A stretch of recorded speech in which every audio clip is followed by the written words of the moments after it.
What's up? Hello. Hi. How you doing? I get in random moods sometimes where I'm just like, I just want to talk. But a lot of the times, I'm the type of person that it doesn't really go out and converse. It's very hard for me to find the topic of the conversation that I am trying to have because I can feel it boiling, but it just isn't there. And there's very few times where there's actually the audience there that I can just demand. Randomly, times I get these spurts where I'm just like, I gotta talk. So this is me talking. But I want to document it. I don't want it to just be to the wind. I want it to be used if it can be in the future. But I guess what was on my mind is I was contemplating this, or I guess you could say pondering it more. Just a few moments ago, it was about an hour and a half ago, about 2 hours ago, I was going off to get a haircut and stopped and got a drink and whatnot. But just going about my daily routine, I had some thoughts hit my head. And one thing is I was kind of thinking about arguments, one-on-one arguments with people, and how they even come about. Usually, it's by something rubbing someone the wrong way that the other one has done, or so on and so forth. The other one confronts it, and then there's more of like a conflict going on. One thing that did hit my head is that every single conversation is a learning experience for both parties.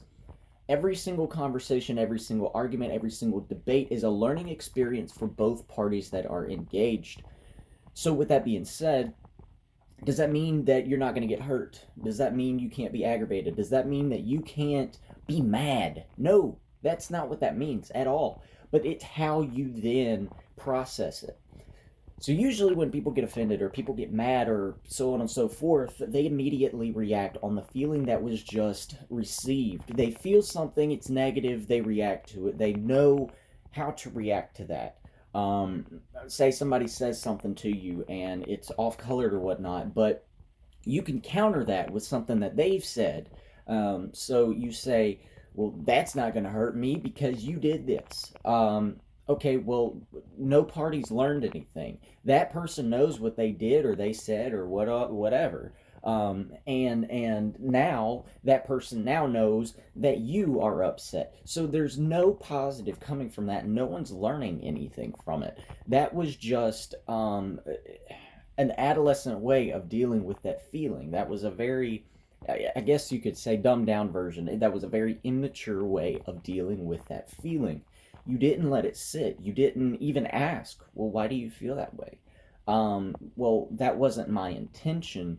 And if my delivery was off, maybe that's what we need to work on, and maybe that's what we need to be discussing. So now you have found a common ground, and now you have found kind of your topic of learning. How are we going to strengthen this to learn how to correct it? What has gone wrong in the machine? What needs to be oiled? What needs to be greased up? You need to find these things. And by just reacting on that initial feeling of, say, negative or mad or offended or whatever it may be, you are now eliminating the chances of yourself or the other person to come along and grease those mechanisms that are rusted and corroded and are weakening. So I was thinking about it. It hit my head. Another thing about that is every single one-on-one conversation, every single engagement that two people come together for. That is an you have just opened a full-on lecture hall, right? As soon as you come to somebody with, say, a problem or a concern or so on and so forth, you have now opened that playing ground as a lecture hall, right? When you open that playing field as a battlefield, it may not go in your favor, even if you feel like you have all of the cards or you have the upper hand or you're good, you're the hero. You may not come out the hero when you create a battlefield because you can't always negate what types of soldiers, what types of ammunition, what types of arms the other person may have.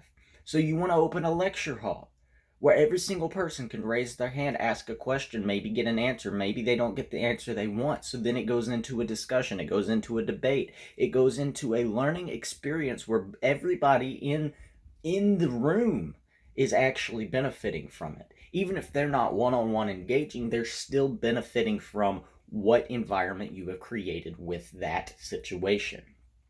Create a lecture hall within your conversations rather than battlefields. Create a lecture hall within your conversations rather than just a playground. Because what happens when you fall and break your arm at the playground? You cry. People are worried. Don't create a playground because there's room for flaws that you can't fix. You have to go off to the doctor because you broke your arm. You can't set your arm there at the playground. Well, at the lecture hall, nobody's running around to break an arm. It's there for conversation. So when your conversations are created with one another, create a lecture hall, not a playground, not a battlefield, not even a deli, because they have blades. You don't want blades in your conversation. You want lecture halls. You want pens. You want to be able to cross it out. You want to be able to correct it. You want minds there. You want thinkers there. You want a whiteboard there where you can mark on and then erase it at any given moment and write a new answer that's correct. You want as many minds there as possible.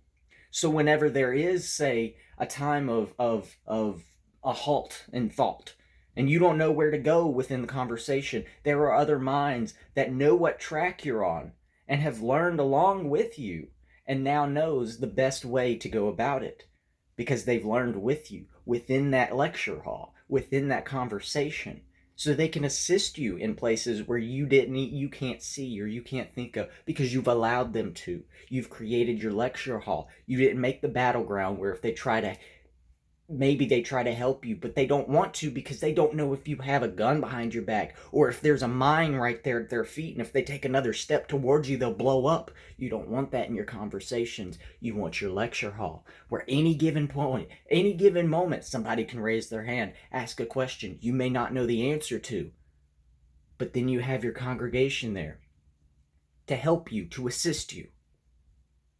That was my thought of the day, and I guess that was what I had to say.